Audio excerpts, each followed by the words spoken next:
Evening and welcome to everybody for this special institute lecture on International Women's Day.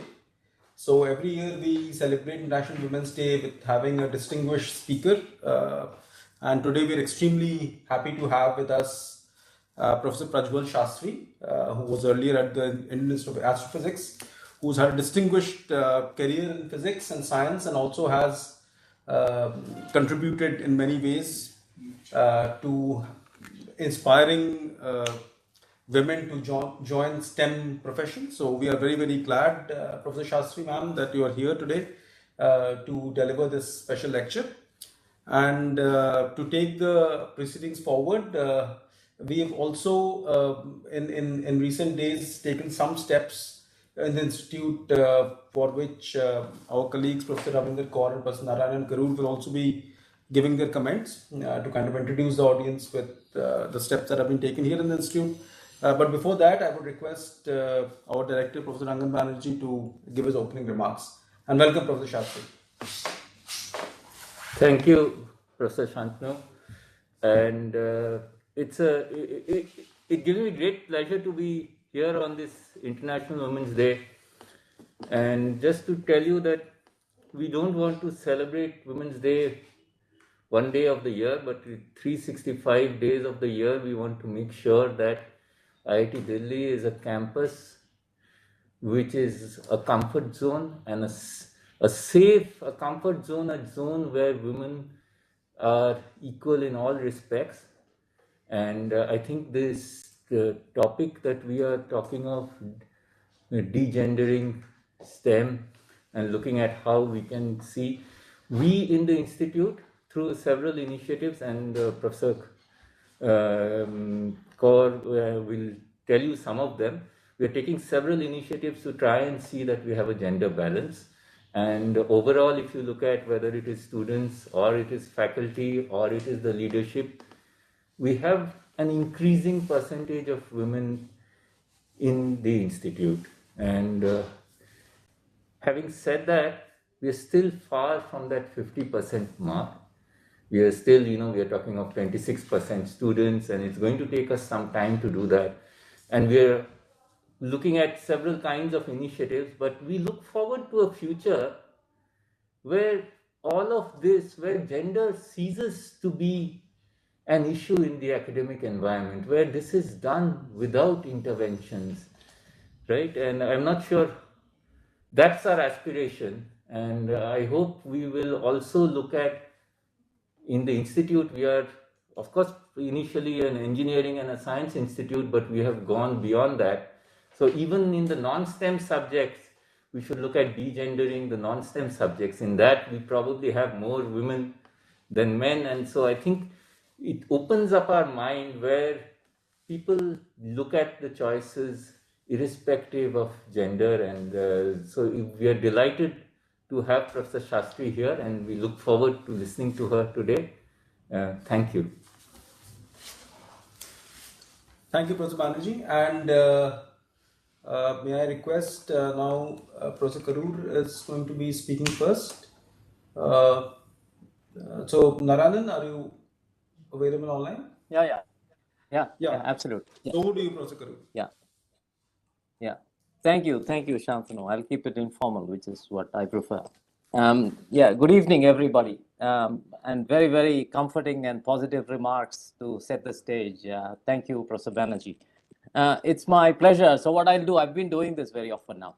So it's my pleasure to introduce the Initiative for Gender Equity and Sensitization, or IGES for short, which is IIT Delhi's gender unit. It has been in existence in the present form, at least for about 4 years. And very recently, we became a part of IIT Delhi's new Office of Diversity and Inclusion. Just a little bit about IGES. We are a core committee of 13 to 15 or so volunteers made up of students, staff, and faculty members. And for the past year or so, we have a full-time gender specialist who is, you'll find in our office if you ever happen to be on campus and you wander in there. We are advised by a committee which is composed of top administrators and student representatives who hold the positions of responsibility in student bodies. And IJES is involved in three kinds of activities, if I could classify them. One is regular or round-the-year activity. The other is annual events. And other thing is policy-related matters where we work in the background. So for regular activities, as it's expected, we do workshops on gender, sexism, discrimination, and sexual harassment, where we engage external resource persons. We've reached a stage where it's difficult for us to sustain it otherwise. And we do it for people across the campus. Of late, our gender specialist Geeta has also been involved in this session, gender sensitization sessions, as part of the undergraduate course called Professional Ethics and Social Responsibility. That's something that we started this year. We reckon that this will happen every year from now on.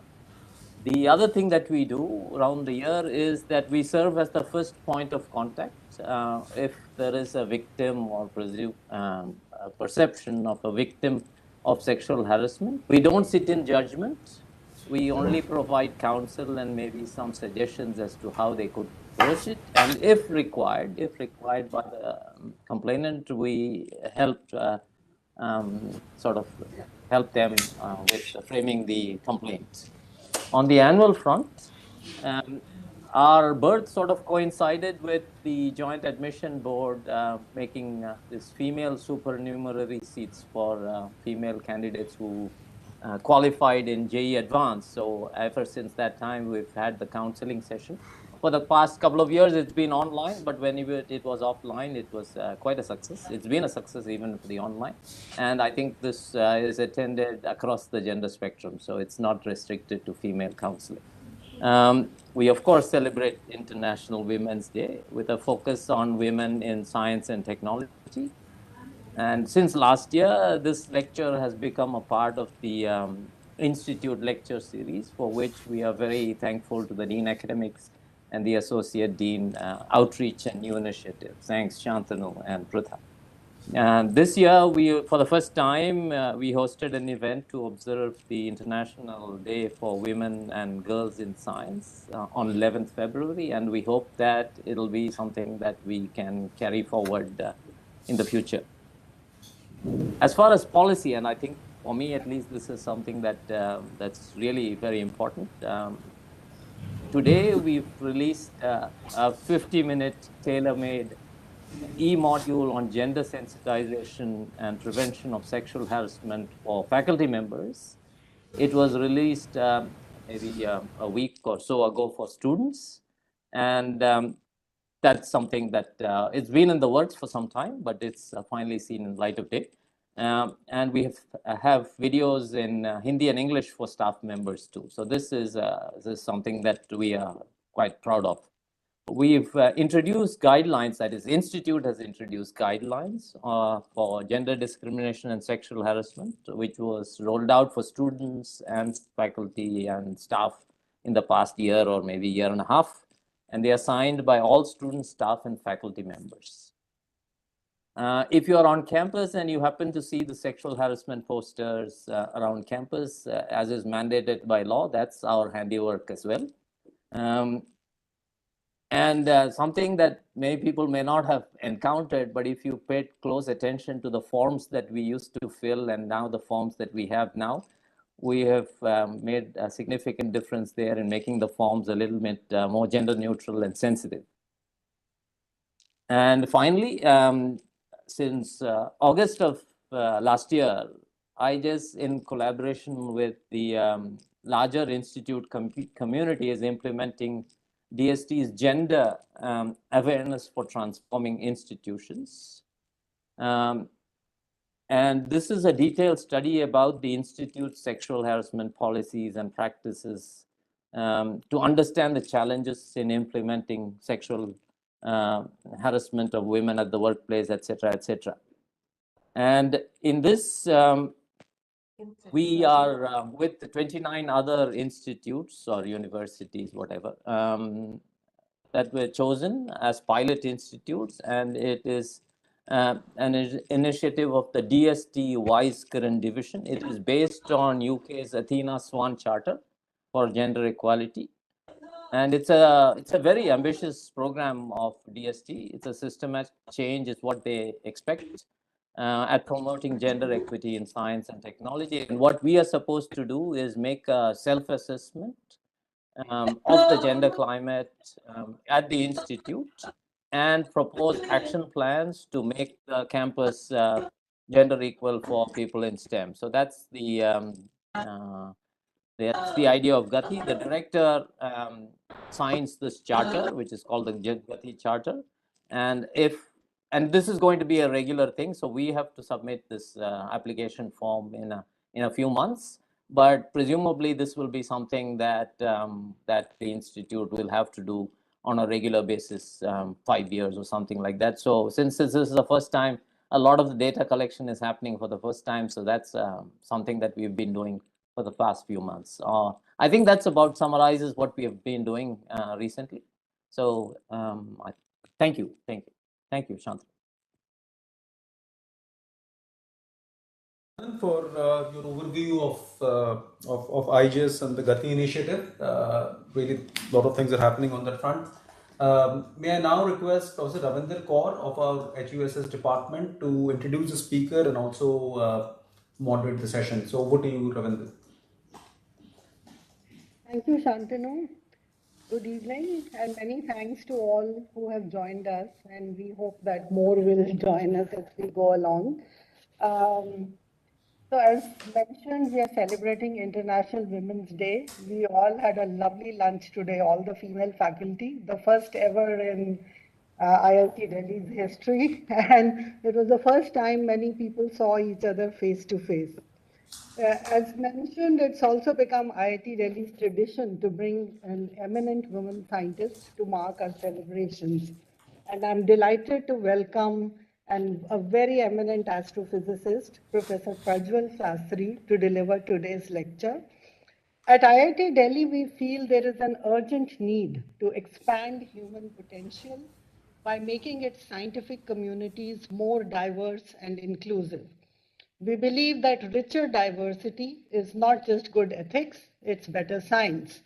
Our new Office of Diversity and Inclusion, another recent achievement, also hopes to work towards this end.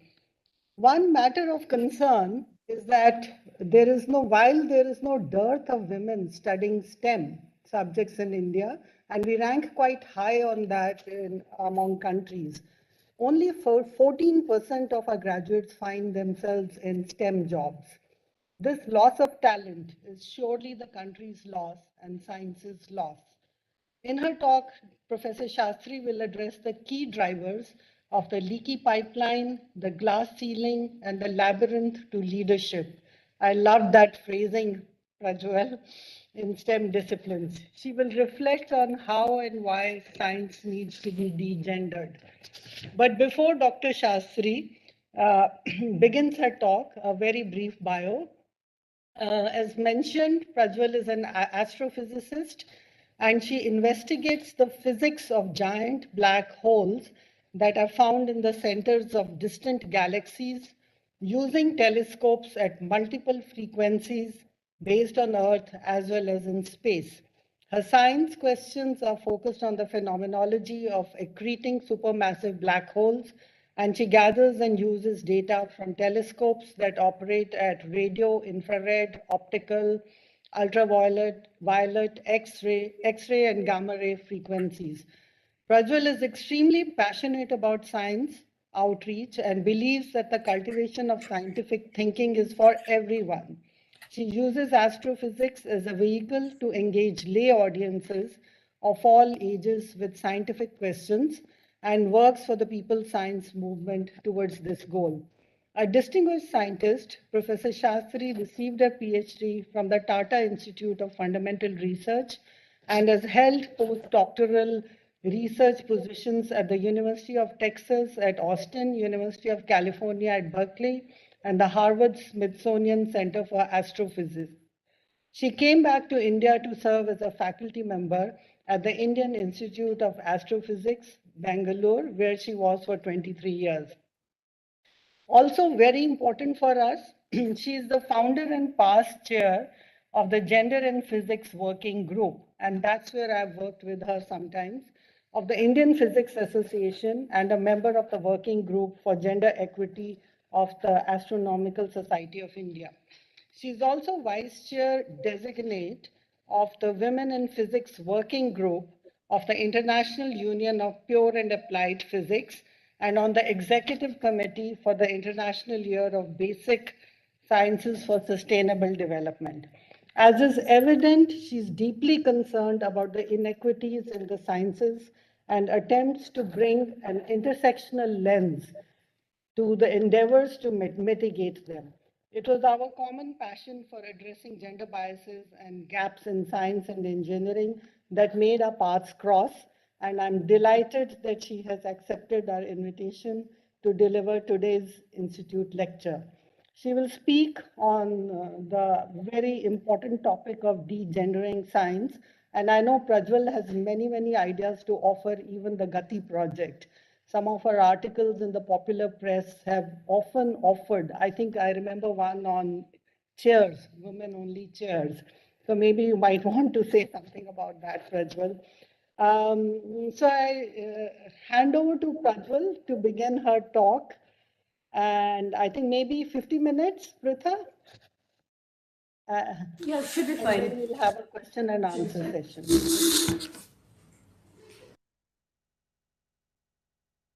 Can I be heard? Yes, you can be. And my screen is visible? It is, Yes. it is visible. Does it need to be made bigger or something? Yes, better, I think. If you can try. Yeah. I think this is fine. That's good. That's perfect. Okay. Okay, so thank you very much. And it's indeed an honor to speak to all of you. And thanks so much for asking me to share my thoughts with you. I actually have been wondering a little bit after listening to the director and Narayanan. I've been wondering whether I have anything to add, and should we just sort of stop this and just all go off for coffee or something? Because you seem to have implemented a whole bunch of things which sort of resonate with what I'm going to say. But obviously that's not an option.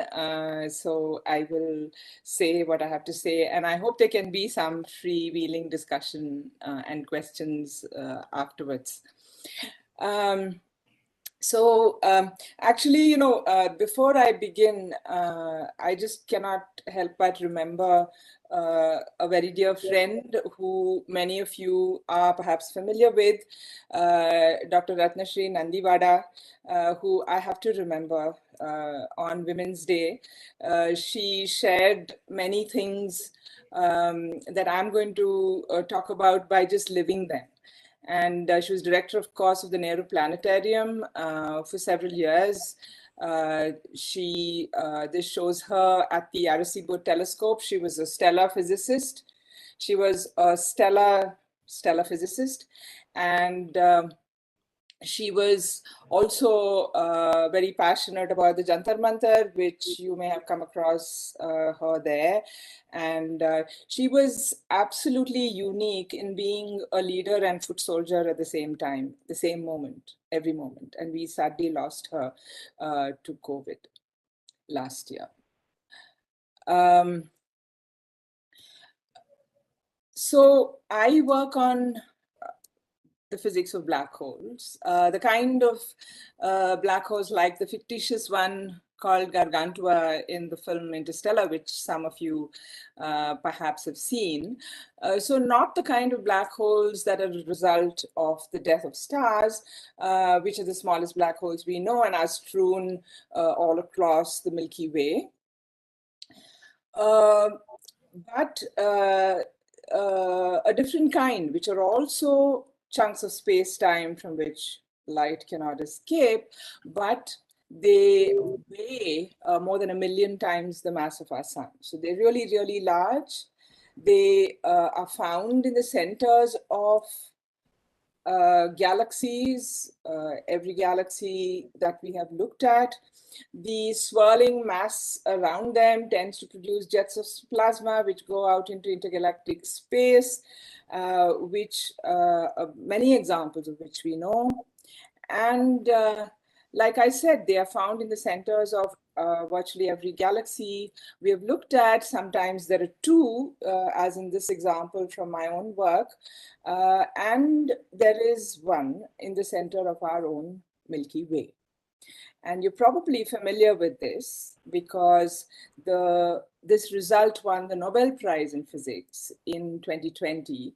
And this is a glimpse of those data, which are, these are real data, real images put together to make an animation, which shows the stars in the very center of the Milky Way in elliptical orbits. So that's the important thing. These stars are not moving in straight lines, not moving randomly. They're very reminiscent of our own planetary system. And therefore, we can apply the laws of Kepler to derive what the mass is. And that mass turns out to be more than 1,000,000 solar masses.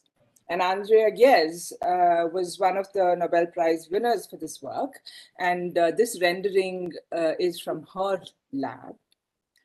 And the interesting thing is, if you go back a little bit in history, Andrea Ghez did her PhD from Caltech, and in her thesis dedication, she said, I dedicate this thesis to all the women scientists I have known. The other strange thing, of course, about this was that won the Nobel Prize because she was a woman.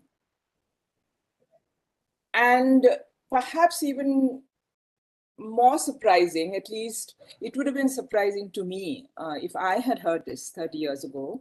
She said, I grew up hearing the word no all the time. You're a girl, you can't do it. You're a girl, there's no way you can get into Caltech or MIT, etc. Surprising to me because I was born the year after Sputnik was launched. Yuri Gagarin and Valentina Tereshkova were my childhood heroes. I read Marie Curie's biography. I read Prelude to Mathematics by Sawyer. I read about Rutherford's gold foil experiment at age 8. So this book, which is a science fiction book, called Andromeda, was a very inspirational thing for me. But the point was that it just seemed natural to me that I want to do science. I coasted through my girls' school and college, thinking that education and science was like a microcosm where there was no gender inequity, unlike in society outside. In school, the only male teachers I had in my school were for Kannada music and dance. And in college too, they were all very mixed. The only PhD in my college was a woman who had a PhD in physics. And there were two heads of department who were PhDs and so on. So it was only when I went to IIT for my master's that it hit me that gender inequity spills over or leaks in or whatever into the sciences as well. And this is the situation today, for example, in astrophysics. So this is a friend of mine called Neeraj Mohan, who used the Wordle kind of representation to show the fraction of women astrophysicists in India in the elite astrophysics institutions. Even if we look at the Nobel Prize, we know that the first Nobel Prize in physics was in 1903. To, of course, Marie Curie. And the next one had to wait over 50 years. And the third one had to wait another several decades.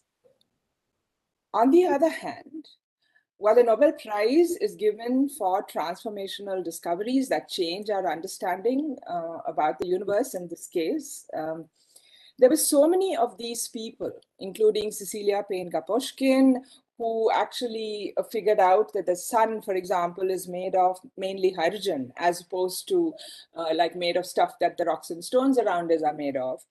And that discovery didn't win the Nobel Prize. There was Bibha Chaudhary, about whom there's a whole book about how she missed the Nobel Prize by a whisker. And there are so many others.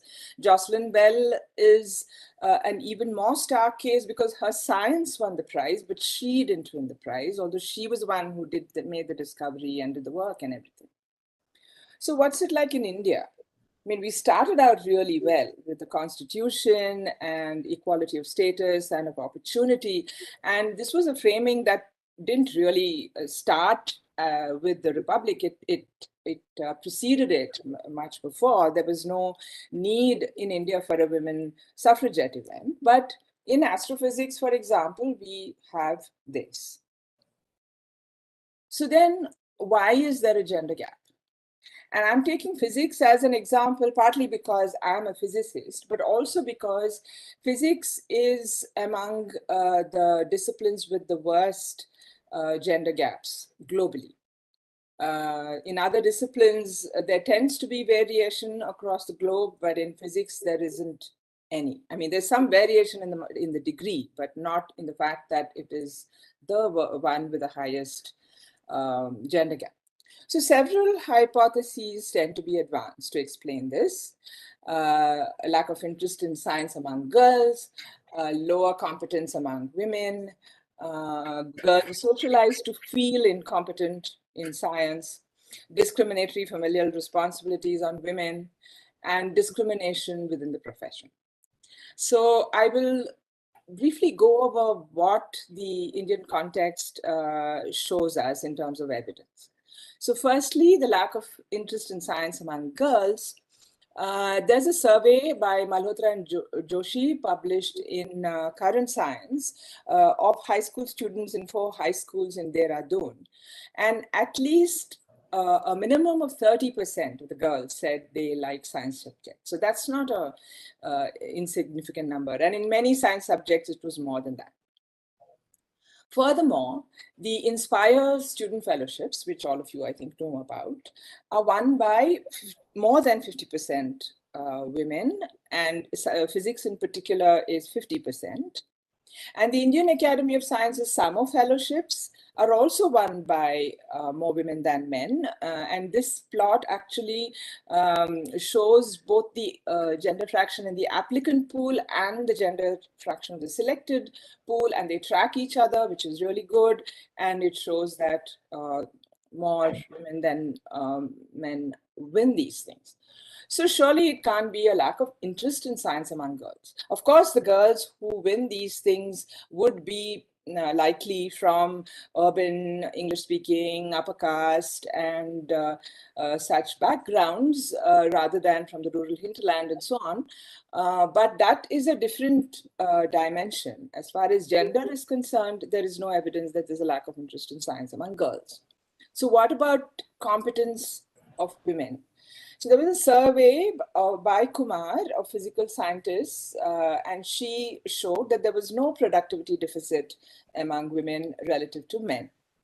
There was another survey by Subramaniam published in 2014, which shows that there was no competence deficit. So there were the women scientists that she surveyed were of higher university rank than the men, and fewer women had low university rank compared to the men. So both qualifications and productivity, there was no systematic difference.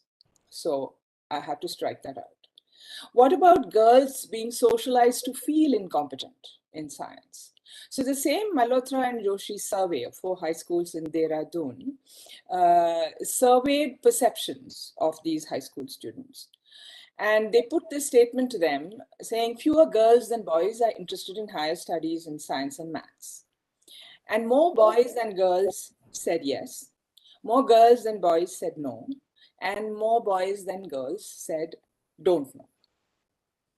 They also put other statements to them, such as what are the reasons why quote unquote, fewer girls are interested in higher studies in science and maths? Is it that girls are not good at science and maths and more boys than girls said yes? Science and maths are difficult and girls go for easier subjects. Again, more boys than girls said yes. So Malhotra and Joshi concluded that it's not a lack of interest in science among girls. Instead, they found a male stereotype of science. More boys than girls think that science is the male domain. More boys than girls are not optimistic about girls doing higher studies in science and maths, and so on.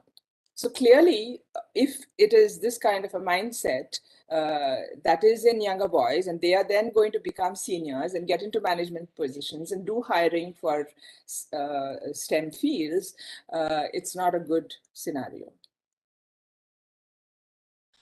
So I'm going to introduce this thing that boys are socialized to think that girls are bad at science. What about discriminatory familial responsibilities on women?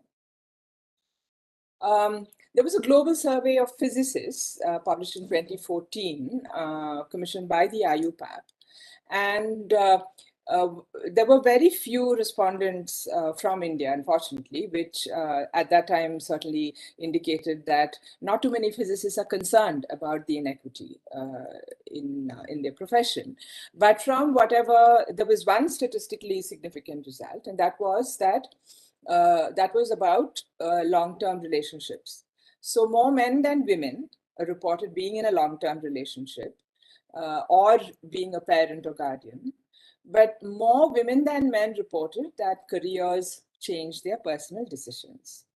So that is clearly some indicator that discriminatory familial responsibilities do play a role in driving the gender gap. On the other hand, a survey of physical scientists, which I alluded to earlier, found no productivity deficit among women, as I said already. Subramaniam showed no competence deficit and all that. And furthermore, the Indian Academy commissioned study published by Kurup and collaborators showed something interesting. They managed to survey not only scientists who were in scientist jobs, but also women who had science PhDs but were not in the mainstream. And such people reported that they did not get a job. So it was not the familial responsibilities that drove them out of science, but the fact that they did not get jobs in science. And the sort of important point is this, that if discriminatory familial responsibilities are responsible to drive the gender gap, then this result cannot be explained. That is, in India, in higher education, if you look at the fraction of women with science PhDs employed in higher education, it's roughly 45% as of 2015. But in physics, it's 20%. So this difference is almost clearly because of the biological sciences where the gender gap is lower. So you cannot have different statistics for different disciplines if discriminatory familial responsibilities are the driver. So I'm going to put a dotted ellipse around that. Now, what about discrimination within the profession?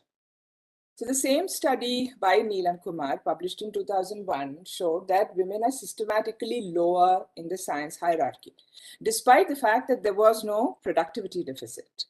And she also found that the mean age of women who were professors or equivalent was significantly higher than that of men. So she definitely concluded that there was discrimination within the profession. And that's also obvious from the statistics for the physics profession. So here on top is the fraction of women with PhDs in physics employed in higher education in India. That's already low, it's 20%, as I said before. But if you look at the Indian Academy Fellows, at that time, meaning as of 2015, the C.V. Raman lectures, which are a prestigious lecture series organized by the Indian Physics Association, or the Physics Institute governing councils, the fraction drops drastically from this 20%. And that can only happen if there is discrimination within the profession, because this is the pool from which all of these are drawn. So this is the big one. And actually, the government had recognized this as a problem a long time ago. There was this statement in 2008 itself by the then Minister of Science and Technology, who said, "It seems to me that we have developed in science and technology a stratified system in which men are favored with career advancements at the expense of women." However, among Indian scientists, although there is acknowledgement that there is a gender disparity, they do not typically agree to attribute that to gender discrimination. So there is a tendency to put that out on so-called outside society. But if the systemic problem is not acknowledged, that the systemic problem is within, then change is too slow and comes at too high a cost. So what needs to be done? Firstly, we should not confuse what is with what ought to be. Education, and secondly, education must be transformational. And thirdly, gender inequity should only be seen as an example of processes that are resulting in inequity within the sciences, or in fact within academia. And there can be other dimensions that drive inequity as well.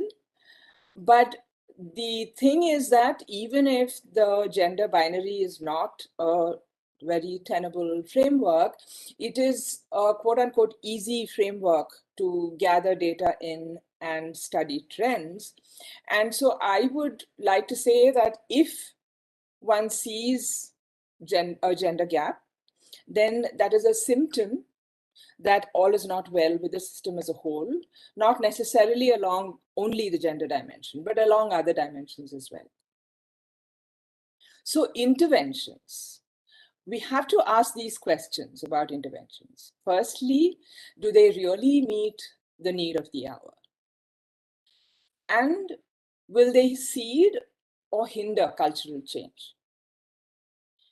And these goals need to frame every intervention, I think, to address the inequity.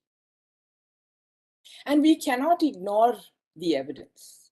As Jawaharlal Nehru said, the capacity to change previous conclusions in the face of new evidence, that's a key point of what he called scientific temper or scientific thinking. And we cannot afford to ignore evidence, especially as scientists in academia.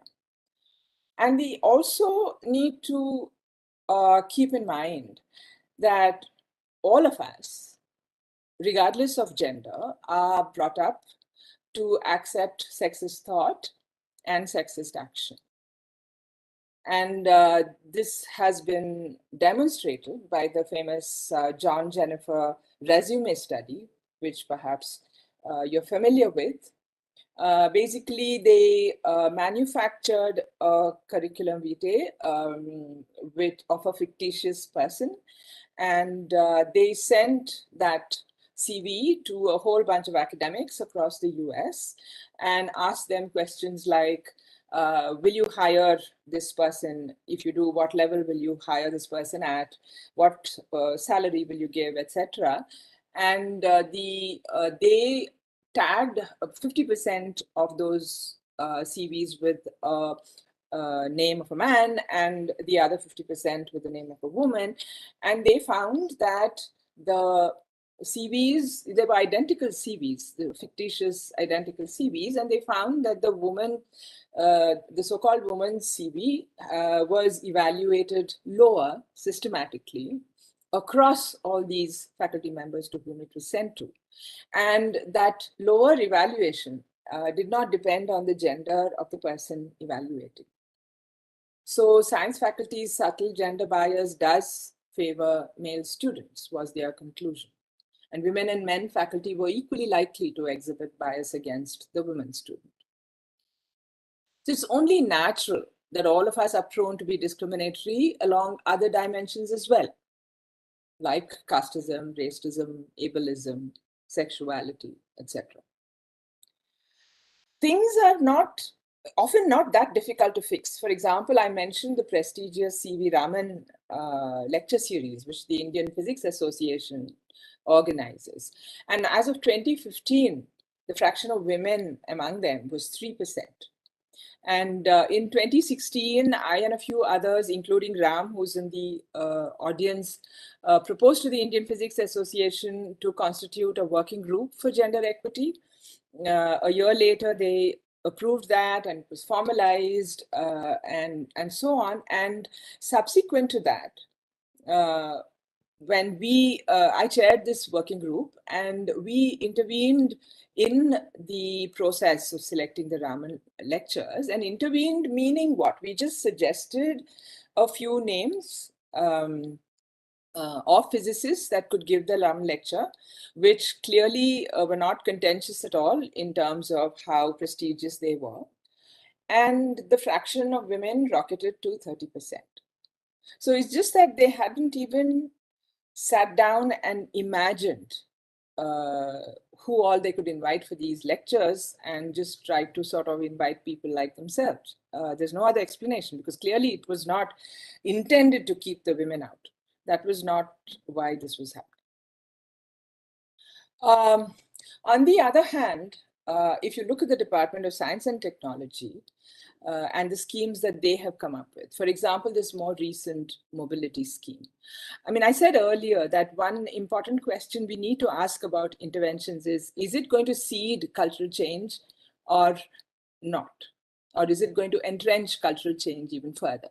Now, this mobility scheme is meant to help couples who are both scientists and are trying to get employed in the same city. And so they may not get jobs in the same city. So then this is a scheme where they can take lien or something and then go to the other city. However, this scheme is open only to women. It's not at all clear why. I mean, the only thing I can think of is that they think of the scheme as less prestigious, meaning accessing the scheme is less prestigious than actually having a proper position. And therefore, they only make it available to the women because the women are the ones who are supposed to sort of so-called make the sacrifice or whatever it is. And even the wording, if you look at the wording, opportunity to women scientists facing difficulties, marriage, transfer of husband, location, etc., attending ailing parents, as if it is only the women who have all these difficulties, and it is only women who have babies, and it is only women who have ailing parents. I mean, I have tried to have discussions with people in DST to try and make this gender neutral and try to sort of change the language also to not be so steeped in patriarchy. But they are so convinced that this is a pro-woman thing and therefore it's the right thing to do. So it's really hard to get across this idea that what we need is something that seeds cultural change. Moreover, the government of all agencies, the government cannot state patriarchy as its framework from which all interventions flow. So as a result of the work of this Gender in Physics working group, we had a national conference in 2019, which was a first of its kind conference because it had 200 physicists from all over the country, but it also had 40 people from other disciplines, including social sciences and even other education and even disciplines such as theater and so on. And we were all there to butt heads and not just talk physics, there was physics as well, but not just talk physics, but also talk about gender equity in physics and how to address it. And we came up with something called the Hyderabad Charter for Gender Equity in Physics. And So this is a charter which has received endorsements from almost 350 physicists from across the country. We sought endorsements only from physics PhDs who were in India or affiliated with an Indian institution, including both retired and active employed physicists. I don't want to read everything in this charter, but it has some fundamental principles which are the obvious ones. People of all genders have equal potential to excel in all aspects of physics practice. Utilizing the talents of all is essential for the physics enterprise, which is what also Ravinder said earlier. And then it has some guiding principles. So I won't go into all of them, but just will highlight a couple. So for example, closing the quantitative gender gap at all levels in physics practice is a necessary step to achieve equality, but it's not sufficient.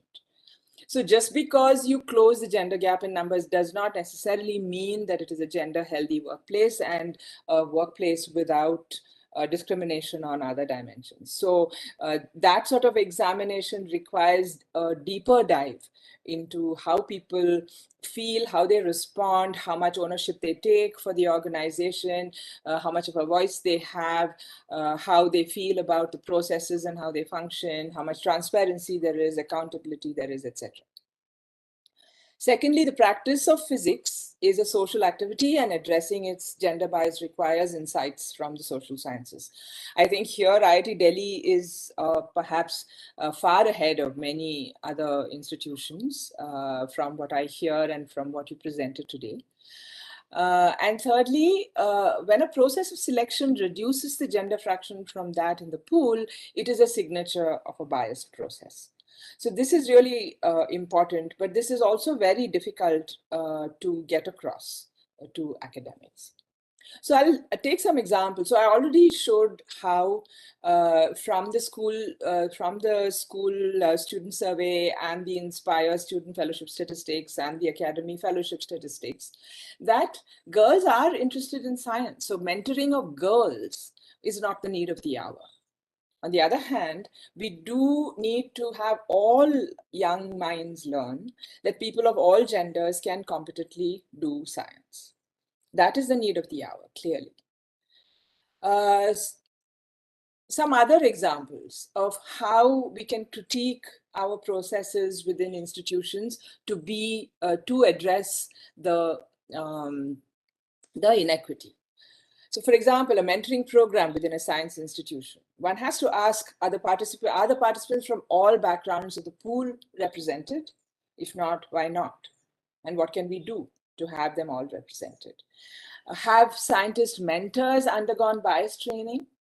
This is really important because I have found very often that my colleagues will mentor young minds differently depending on what their gender is. So for example, to a young boy or an undergraduate man, they will say, stick with your passion, don't give up, and that's the most important thing, etc.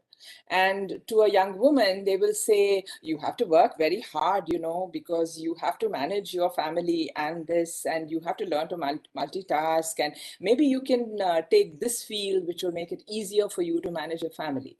And I have never heard ever a colleague telling this to a young man, as if the young man is never going to have a family or, whatever, or is never going to have to multitask or, and so on. So I think it's really, really important for scientist mentors to undergo bias training. And I think my impression, I don't have studies on this, I've not done studies, I don't know studies, but my impression is that compared to my generation, who went through schooling and so on, there is a regression on this count in our society. because I went to a very, very ordinary school.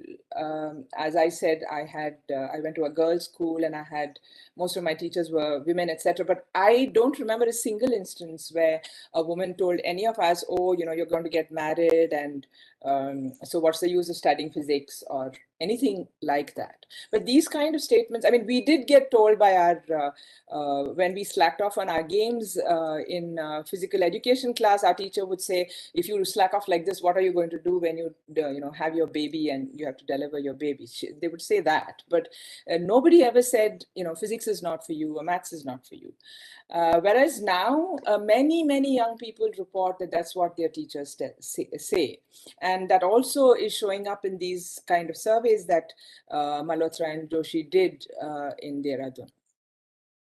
So if not bias trained, that's what I was saying, mentors are likely to be prone to unconscious bias when mentoring participants of any program. And that would defeat the purpose of the program. The purpose of the program is to draw people into the sciences. Other small examples, but this reflects on the institution. So felicitation of honored guests are only the women asked to kind of dress up and give them flowers. Another example is when you organize a conference and at the event registration, usually one asks for gender information because one needs gender information in order to monitor and all of those reasons. But a step towards making it welcoming to all genders might be to ask, not just say gender and have boxes, but ask what gender do you identify with, and then have all these options. I understand the options look like a long list, but I have talked to many people and I don't think there is a way around it. I mean, our society is such, and we have discrimination occurring at multiple levels. And so we do need to do the hard work and put up with the discomfort of, or the extra work or whatever it is to do all these things. Facilities within an institution, for example, are there unisex toilets? So having unisex toilets, or better still, all toilets unisex, first of all, makes it welcoming for all genders. Secondly, it projects an image of being welcoming for all genders, and it lands up being welcoming for people of disabilities as well. I think this is oh yeah. So when organizing an outreach event, for example, or this would apply to multiple events actually, not just outreach events, it must be asked, are the speakers and communicators representative of the diverse backgrounds involved? And an even better thing would be to over-represent the marginalized backgrounds. There are also these examples of the everyday. How much time is there? Maybe I think we can take another 10 minutes. Okay. Yeah, so there are these very small things which happen in the everyday, but they have fairly significant influence on the health and climate of a department. So for example, these are real statements. Many of them I've heard myself, or I've heard somebody tell me that they heard it. So things like, we already have one, why do we need another woman in the department? This is during a hiring process, right? So this is one of the things we say in the Hyderabad Charter for Gender Equity in Physics, that in hiring, the criteria have to be formulated beforehand, and there cannot be hidden norms in the criteria. It is very common, even today, even as of today, that if someone who's applying for a position is a woman and happens to have a spouse in that institute, she will be discouraged from applying, or her application will not be considered at all. A second thing I've put here is no point shortlisting her. Her boyfriend lives in wherever, in a town which is not that town. This is again quite common and happens even today. Her husband is already here. We can't give 2 jobs to the same family. Why do you want to do research? Your husband is earning twice as much salary. and this is to a student or young faculty, you know, I'm like your father. This is a very common thing that people say, and this has to get across that this is a comment that you would not make to all people. You would only make it to women, which makes it problematic. That just that should tell you it's problematic, and it is not very helpful either to the young person to hear comments of this sort. And again, similarly, you know, some senior woman is always referred to, she's like a mother to everyone, you know, this sort of a thing. These are not helpful comments that help either the faculty or the younger people involved. There's this other tendency that there's even data to substantiate this from certain government CSIR type labs and so on, of assigning responsibilities that involve quote unquote care, preferentially to women's staff. And there's a typo here. It should have been assuming that if a woman wears only saris, then she won't drink alcohol.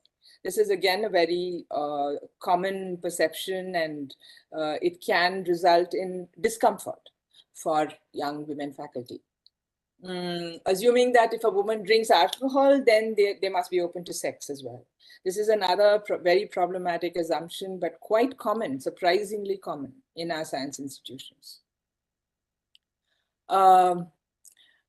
I think I'll skip this and try to talk about go back to the faculty hiring bit. So one thing that is said often is, oh, we have many women on all our committees, including hiring committees. The point is, it is important to have women on all committees because it is the right thing to do. But that won't necessarily address the more systemic problem of gender inequity.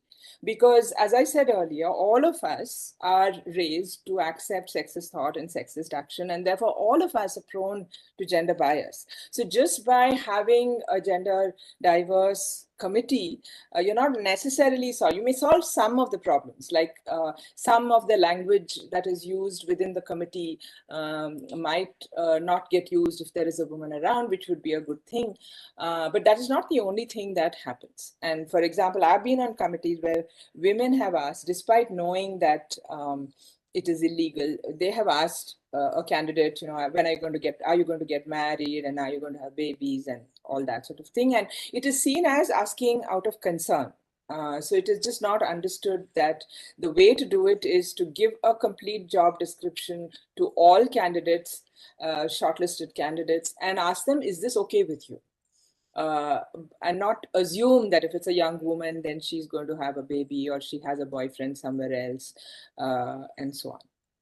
So I think the way to address this, and it seemed to me that IIT Delhi has already addressed it, that is to invest in a diversity officer, which you perhaps have already invested in, and have the diversity officer sit in on these committees as observers, because they are the ones who are going to, who have the expertise to sense these kinds of undercurrents and hidden norms and all of those things and stop them from influencing the decision.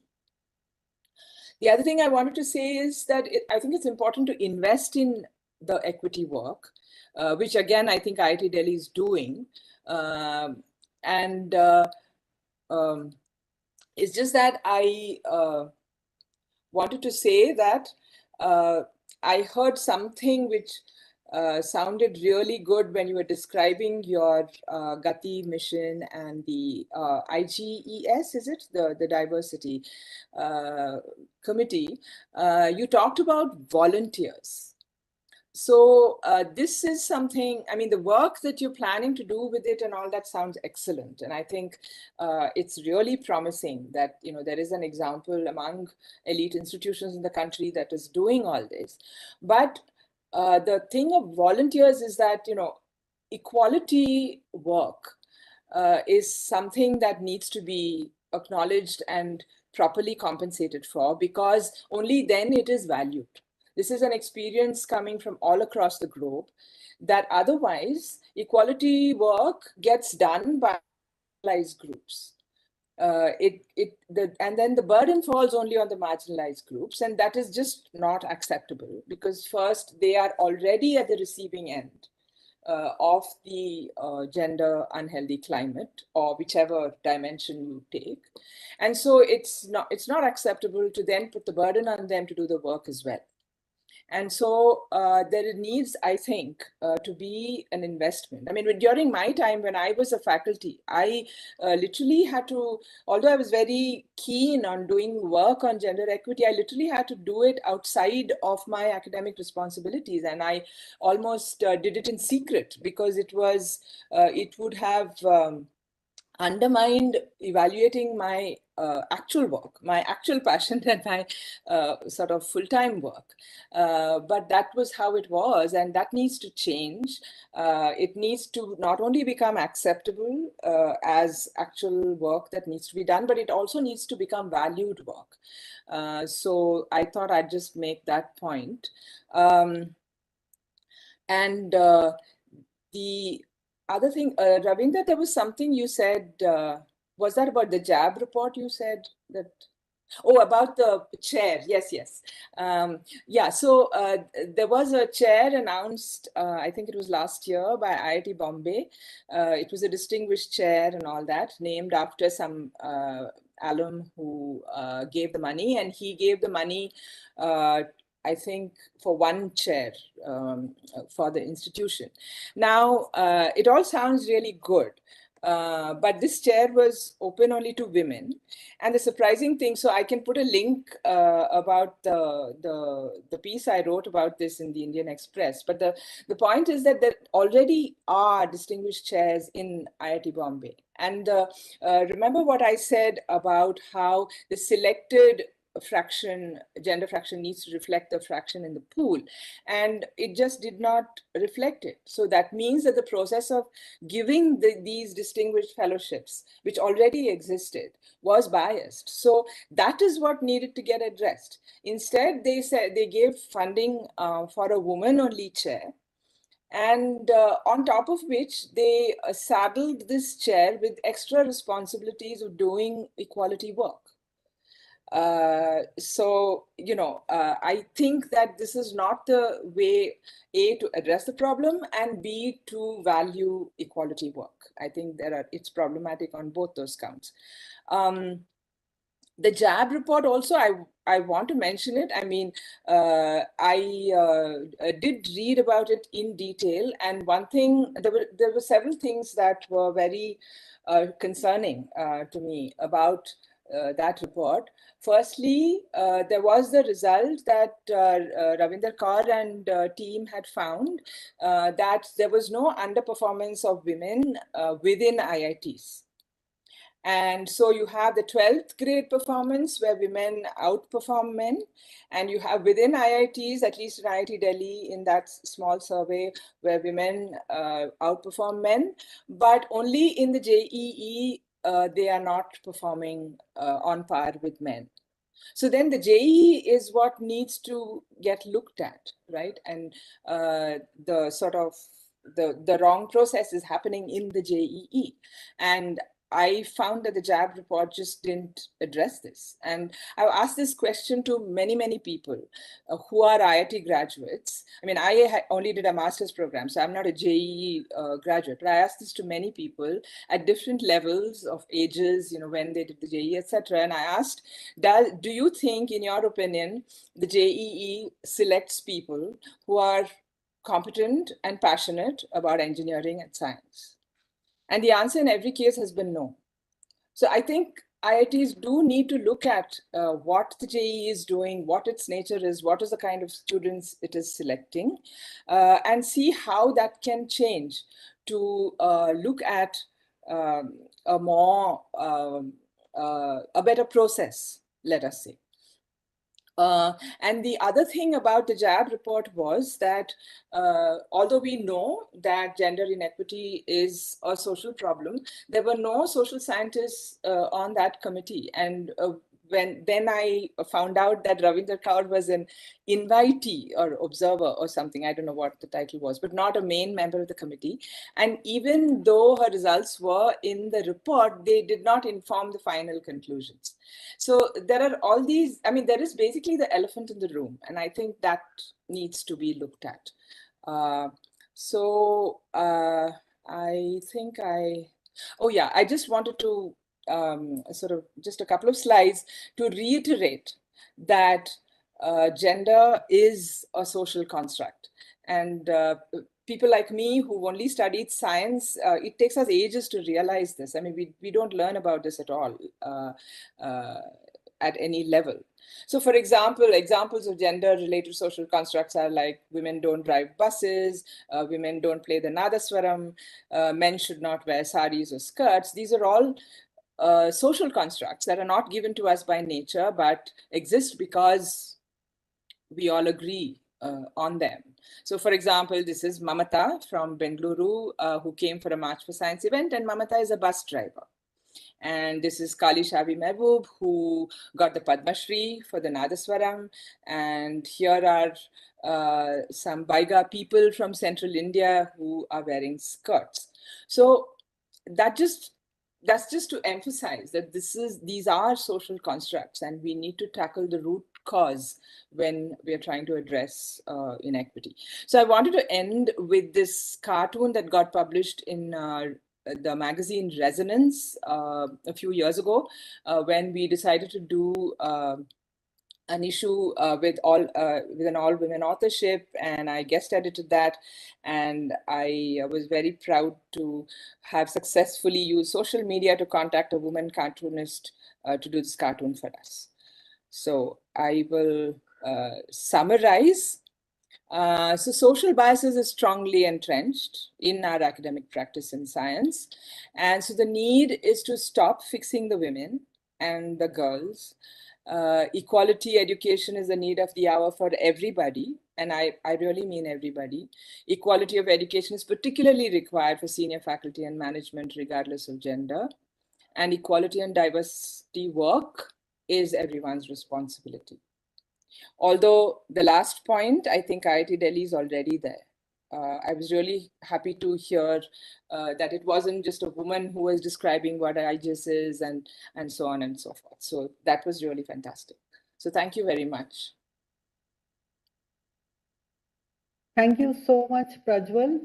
This was a very comprehensive treatment of the subject, as they would say. And you touched on so many things that ring true, and so much that not just scientists but non-scientists like us have also experienced very often in our academic lives. And I totally, what resonates is that equality work should be valued. It should not purely be volunteer-based. Those are some of the problems we are facing in the Gati work, because it's so volunteer-based. And it's not the same in the UK institutions that we are linked with. They have huge offices which help them do the data work, the analysis, and et cetera, et cetera. But I mean, if you could share your PPT with us for more reflection later on, we would be very grateful. It would be very helpful to us both at IGES, our gender unit, plus, while we prepare the Gati self-assessment report.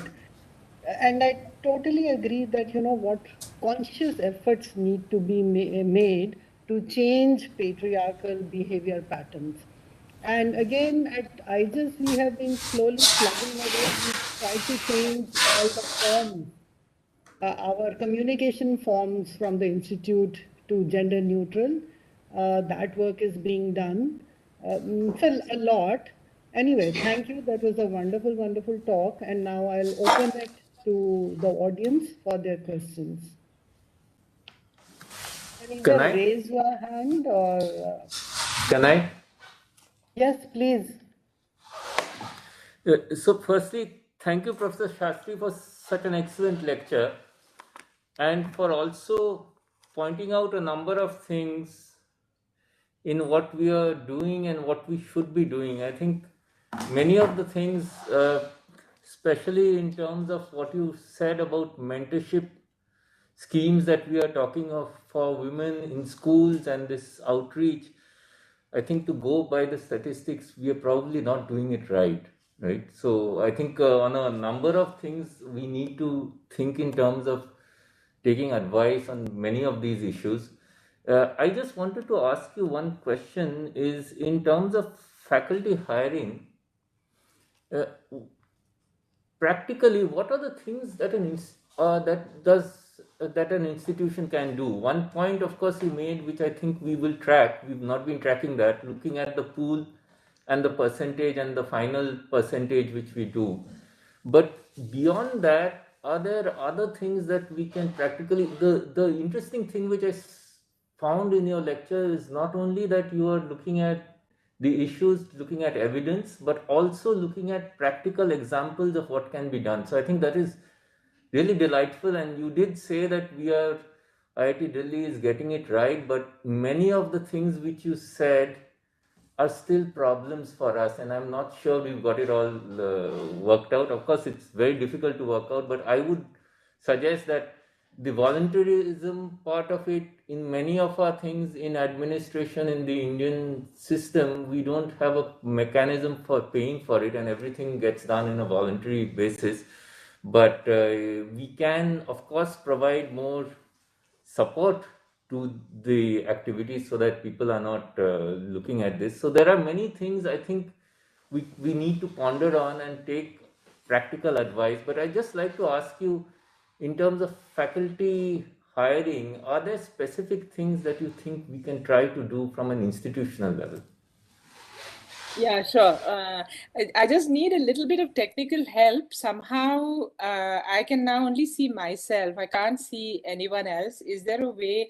Can somebody help me? I mean, I'm not very good at this WebEx thing. I know how to do it in Zoom. I can see a list of participants, but okay.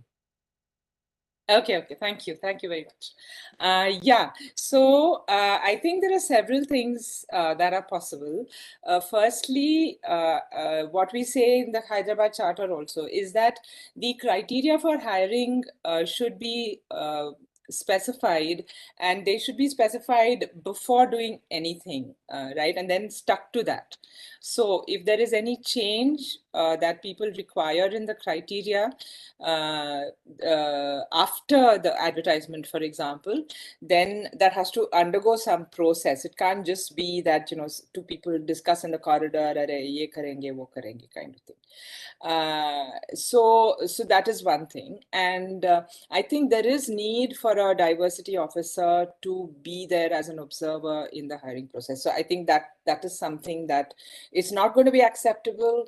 Scientists think they are the cat's whiskers. They don't need anybody else to monitor what they're doing. It's a very, very difficult thing, but I feel that is necessary, absolutely. Because even today, they will do simple things like somebody has applied, instead of taking that at face value, which is what is one's responsibility, especially as a public servant, they will say, oh, but so-and-so, oh, but she has a boyfriend in Kolkata, so why will she ever come here? And, you know, scratch her off the list.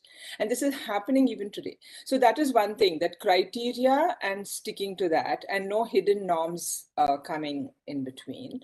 The other thing is about the applicant pool, that yes, it is very, very important to track the applicant pool and then the selected pool.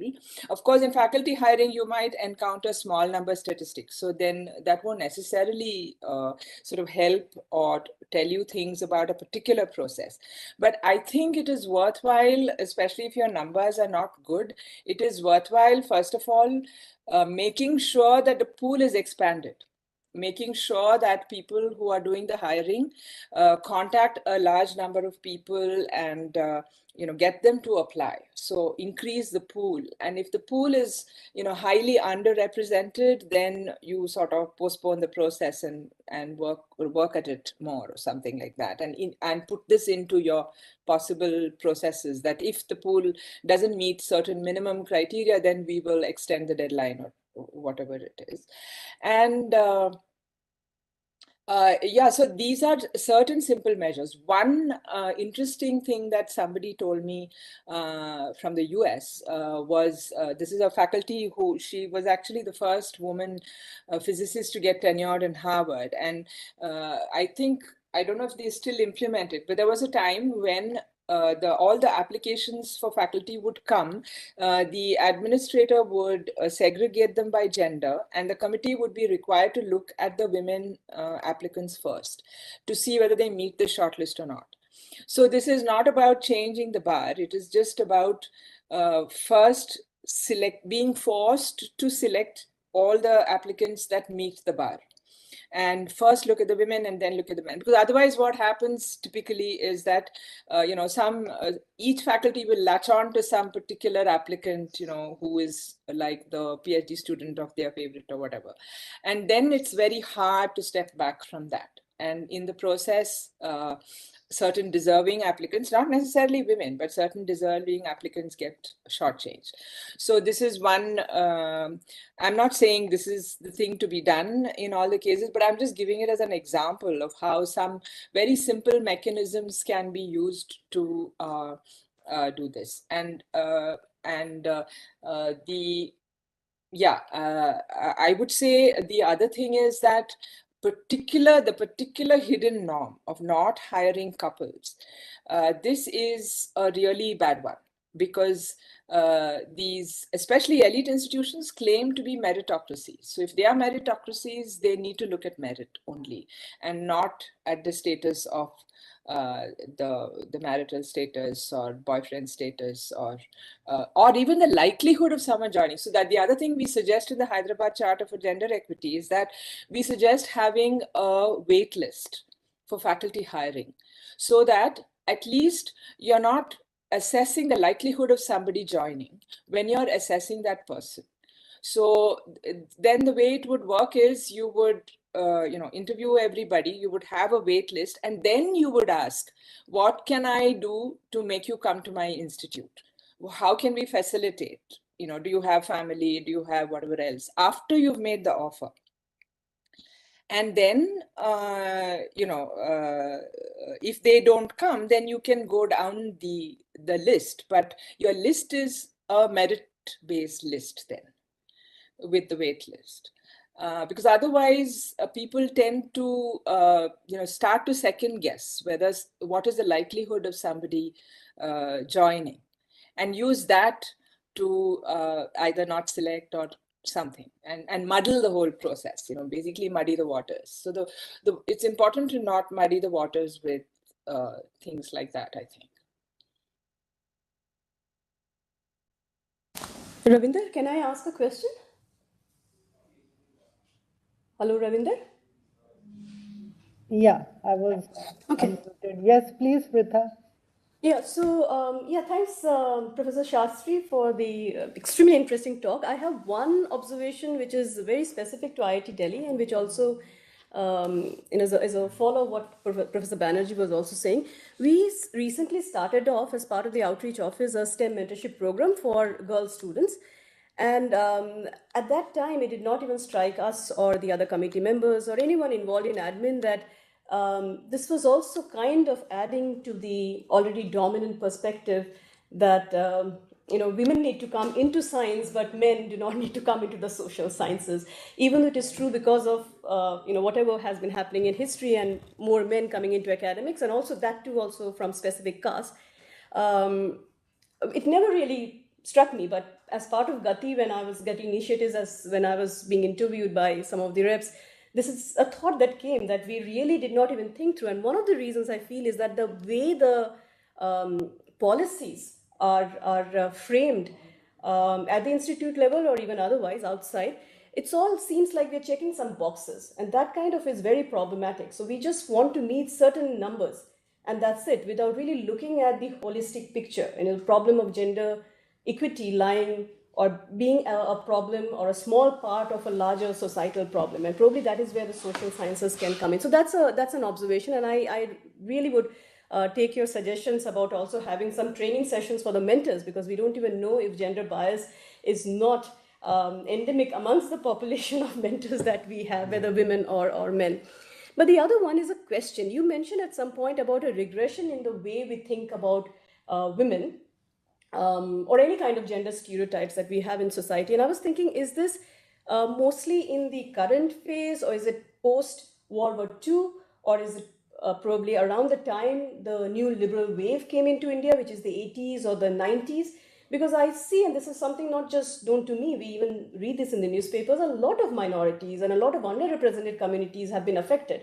So while education may have gone up, while more and more people are coming into, it seems like they're coming into the employment sector, or probably are coming out in academia as well, the assault on them has also been extremely problematic, right? So we do see a lot of assault on women. We also see a lot of assault on minorities. So do you have any thought on that? Because that may help us also place or understand as academics that these are problems. Some of these policies can help us to a certain extent, but when we think about policies, probably we also need to take into account the larger socio-political situation, on hand as well. Any thoughts on that? Yeah, firstly, I think it is absolutely important to take the larger socio-political situation into account. That is really outside my, I'm not trained as a social scientist, so it's really outside my expertise.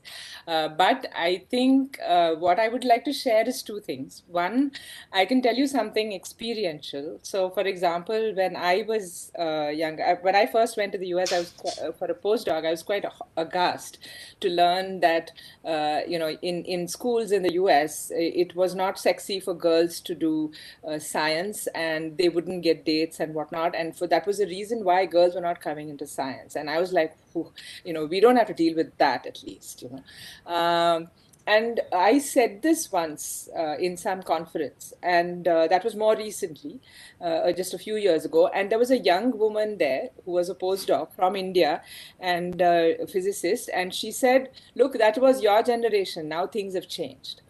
And I was again aghast. And I said this to somebody. There's a person in Australia called Brian Schmidt, he's a top astrophysicist, but also very keen on equity issues. And he said, "Oh, they must be watching too much American TV."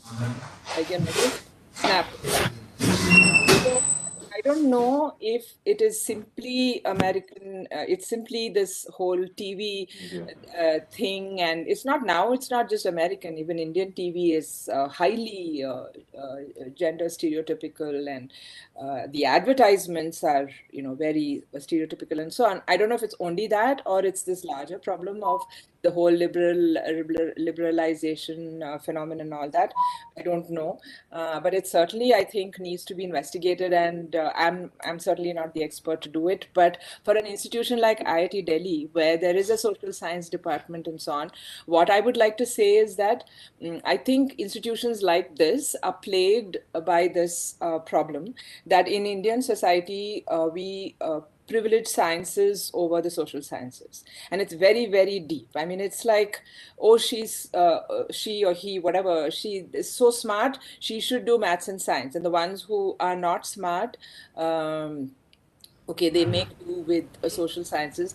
This is very, very deep in our society. I'm not saying, IIT Delhi should change that, but within the IITs and, within institutions where there are both social science and science departments, I think it is important to educate the science faculty that, that this is I don't know what to call it. It's not a myth. It's I don't know what to call it. Wrong perception. And there needs to be education so that this faculty work together, so that they're not in silos, and HSS is doing its own thing, and nobody else knows what it is, and they have their PhD program and whatever else. I mean, at least when I was in IIT Bombay many decades ago, the PhD defenses of all departments used to be open institution-wide, and they used to be advertised institution-wide. And I remember going for a couple of PhD defenses in philosophy and so on, just out of interest. But I don't know if that happens anymore. And I mean, anyway, that is still on the fringe, and it's not. Students tend to be interested in multiple things, but faculty, I don't think science and engineering faculty see their social science counterparts on par. as on par. And I think that needs to change. That's a culture change that has to happen within institutions.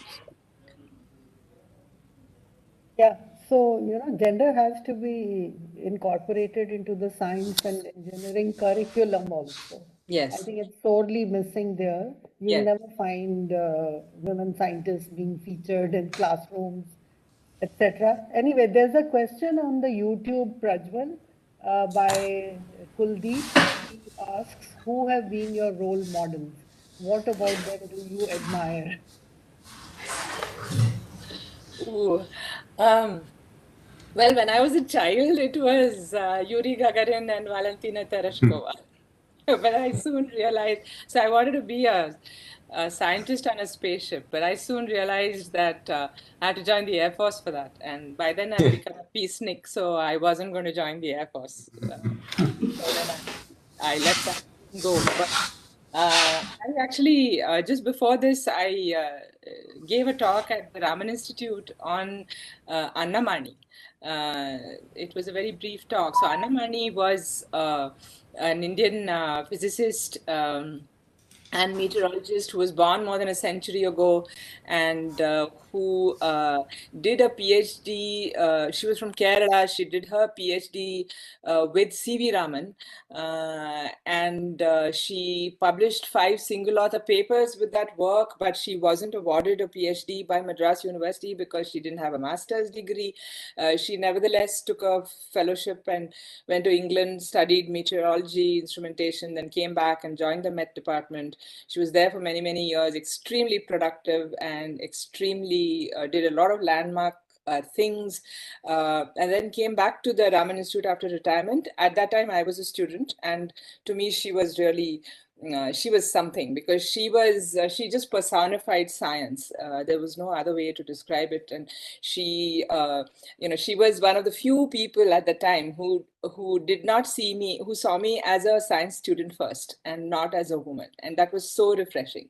And she was also a Gandhian, always clad in khadi and whatnot, and yeah, she was something. And yeah. I think we have just a few minutes, and maybe if there's any burning question, as they say.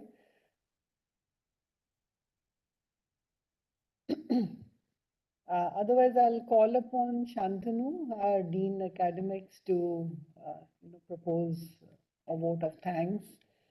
And as I said, if you could share your PPT and maybe come and talk to the Gati group again, that would be very nice.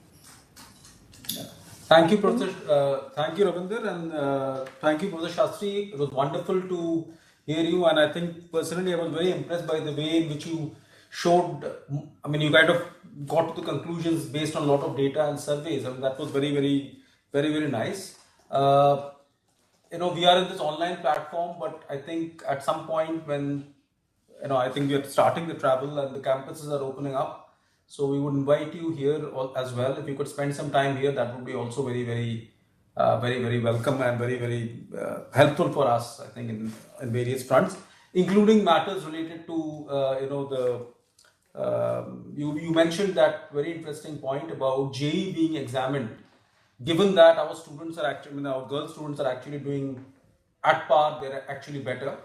And maybe something we need to think along those lines as well. So thank you very much for your time today. I think it was a wonderful lecture, and many thanks for making time for us. Thank you. Thank you, Prajval. Thank you for calling me. Yeah, it was nice. Thank you. Thank you. Bye. Bye. Bye.